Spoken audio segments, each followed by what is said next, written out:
आज के इस दिलचस्प विश्लेषण में बहुत बहुत स्वागत है।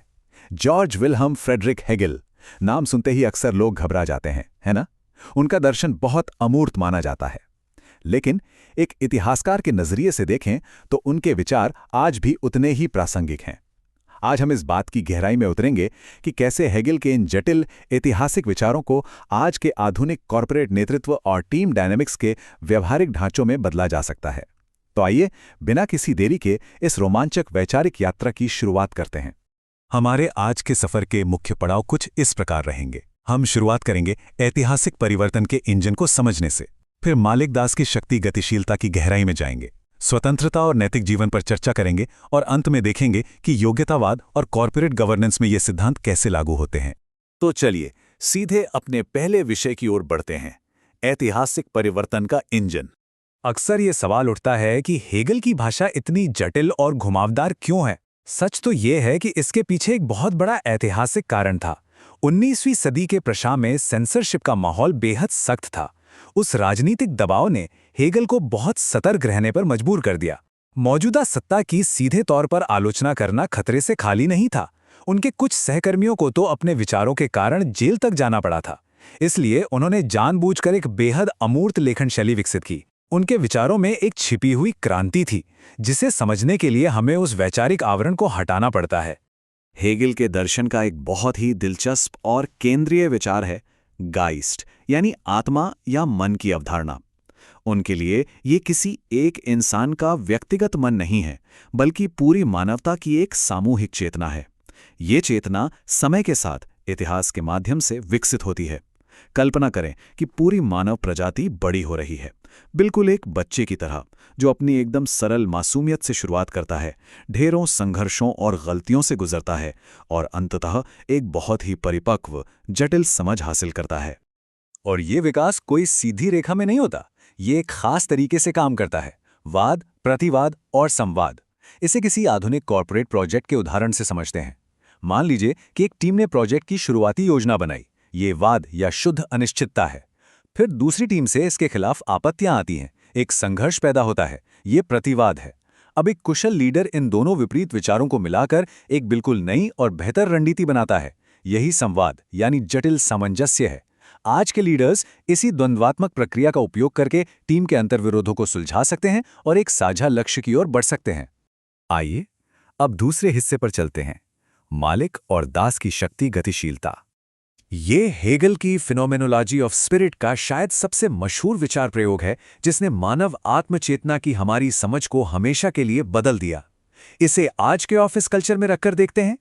एक तरफ मालिक की चेतना है, एक ऐसा बॉस जो सिर्फ आदेश देता है, बिना किसी आत्मचिंतन के हर चीज पर अपना प्रभुत्व जमाता है, लेकिन खुद जमीनी स्तर का कोई काम नहीं करता। दूसरी तरफ दास की चेतना है, वो कर्मचारी जो अधीनस्थ है, जो अलग थलग महसूस कर रहा है, लेकिन जो असल में सारा काम कर रहा है और सीख रहा है।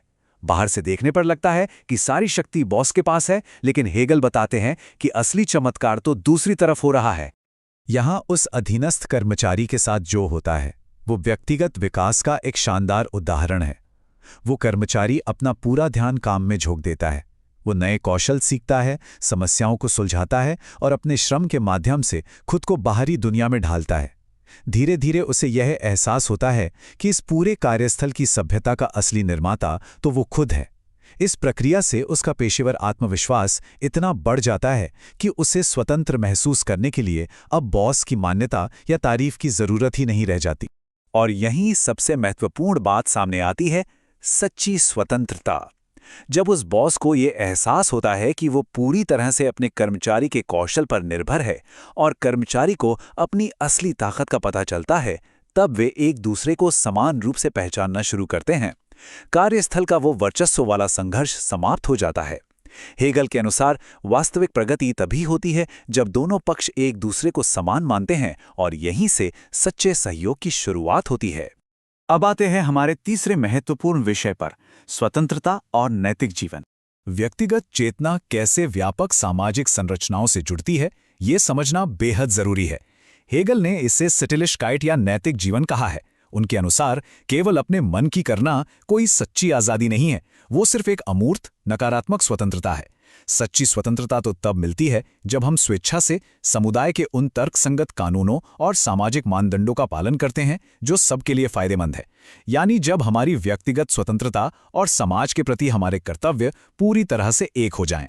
अगर हम हेगल की तुलना अन्य प्रमुख विचारकों से करें तो तस्वीर और साफ हो जाती है। इमानुएल कांट का मानना था कि अपनी प्राकृतिक इच्छाओं को दबाकर सख्त नैतिक कर्तव्यों का पालन करना ही स्वतंत्रता है। दूसरी ओर जॉन लॉक और जॉन स्टुअर्ट मिल जैसे विचारकों का जोर अमूर्त स्वतंत्रता और उपयोगितावाद पर था, यानी बिना किसी रोक टोक के अपनी व्यक्तिगत खुशी खोजना।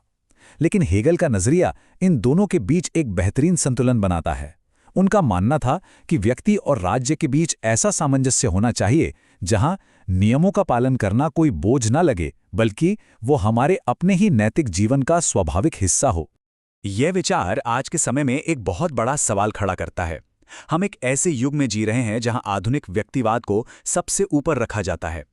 तो क्या यह अनियंत्रित व्यक्तिवाद हमारे सामूहिक नैतिक जीवन का समर्थन कर रहा है, या फिर ये उसमें एक बड़ी बाधा बन रहा है?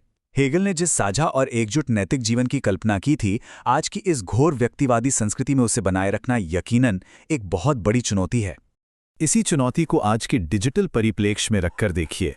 क्या सोशल मीडिया और डिजिटल इको चेम्बर्स आधुनिक नैतिक जीवन के स्वस्थ विकास को रोक रहे हैं?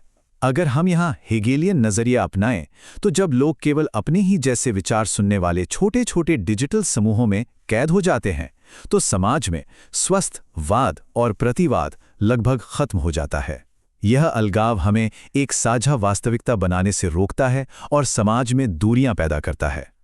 चलिए अब अपने चौथे और अंतिम विषय की ओर बढ़ते हैं, योग्यतावाद और कॉरपोरेट गवर्नेंस।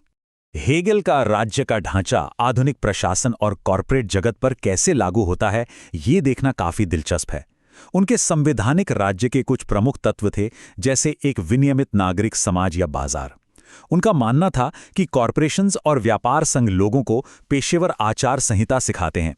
इसके अलावा एक ऐसी योग्यता आधारित सिविल सेवा जहां शिक्षा प्राप्त विशेषज्ञ फैसले ले और इन सब पर एक प्रतिनिधि सभा की निगरानी हो। ध्यान से देखा जाए तो आज की आधुनिक कॉरपोरेट गवर्नेंस और बोर्ड संरचनाएं बिल्कुल इसी ढांचे पर आधारित हैं। लेकिन हेगल इस व्यवस्था को लेकर बहुत सतर्क भी थे। उनका बहुत स्पष्ट मानना था कि यदि बाजार या नागरिक समाज को पूरी तरह से अनियंत्रित छोड़ दिया जाए, तो यह स्वाभाविक रूप से समाज में अत्यधिक अमीरी और घोर गरीबी को जन्म देगा। इससे लोगों के भीतर एक विद्रोही मानसिकता पनपने लगती है। धन की यह भारी असमानता उस साझा नैतिक जीवन को पूरी तरीके से नष्ट कर सकती है और गंभीर सामाजिक अस्थिरता का कारण बन सकती है। तो इस असमानता का हेगेलियन समाधान क्या है? उन्होंने एक मजबूत और गरिमापूर्ण कल्याणकारी राज्य का समर्थन किया। उदाहरण के लिए मान लीजिए आधुनिक अर्थव्यवस्था में किसी की नौकरी चली जाती है। हेगल के अनुसार उसे केवल दान के भरोसे नहीं छोड़ा जा सकता। यह व्यवस्था का नैतिक कर्तव्य है कि वह पूरी गरिमा के साथ उस व्यक्ति को सहारा दे और उसका पुनः प्रशिक्षण करे। सामाजिक स्थिरता बनाए रखने के लिए ये सब संस्थागत रूप से टेक्नोक्रेटिक निर्णय लेने की प्रक्रियाओं पर निर्भर होना चाहिए। जाहिर है हर कोई इस मॉडल से सहमत नहीं था। अगर हम हेगेलियन आदर्श के मार्क्सवादी आलोचना से तुलना करें तो ये एक बहुत ही रोचक बौद्धिक टकराव है। हेगल का मानना था कि एक जवाबदेह और योग्यता आधारित नौकरशाही पूरे समाज में सामंजस्य स्थापित कर सकती है। इसके बिल्कुल विपरीत कार्ल मार्क्स का तर्क था कि राज्य प्रणाली का यह ढांचा सिर्फ अंतर्निहित आर्थिक असमानताओं पर पर्दा डालने का काम करता है और समाज को एक आमूलचूल परिवर्तन या क्रांति की आवश्यकता है। खुद हेगल के विचारों की व्याख्या भी इतिहास में दो अलग-अलग धाराओं में बंट गई। दक्षिणपंथी हेगेलियन मानते थे कि राज्य का जो आदर्श सामंजस्यपूर्ण रूप है वो पहले ही प्राप्त हो चुका है और अब नागरिकों को बस आज्ञाकारी बने रहना चाहिए। वहीं वामपंथी हेगेलियन इसे केवल एक शुरुआती बिंदु मानते थे। उनका तर्क था कि वो आदर्श अभी हासिल नहीं हुआ है, बल्कि वो एक ऐसा लक्ष्य है जिसके लिए हमें निरंतर और प्रगतिशील सुधार करते रहना होगा। तो इस पूरी वैचारिक यात्रा से आज के कॉरपोरेट नेताओं और प्रशासकों के लिए क्या निष्कर्ष निकलता है? बहुत कुछ। हेगेलियन डायलेक्टिक्स का उपयोग करके मैनेजर समावेशी टीम वातावरण को बढ़ावा दे सकते हैं और अंतर्विरोधों का समाधान करके साझा लक्ष्य तय कर सकते हैं। इसके अलावा व्यक्तिगत अधिकारों को कॉरपोरेट कर्तव्यों के साथ संतुलित करना और काम के माहौल में मजबूत जवाबदेही ढांचे की स्थापना करना, ये सभी आज के प्रभावी कार्यकारी नेतृत्व का एक बहुत बड़ा हिस्सा बन सकते हैं। और अब इस विश्लेषण के अंत में एक बेहद विचारोत्तेजक प्रश्न उठता है।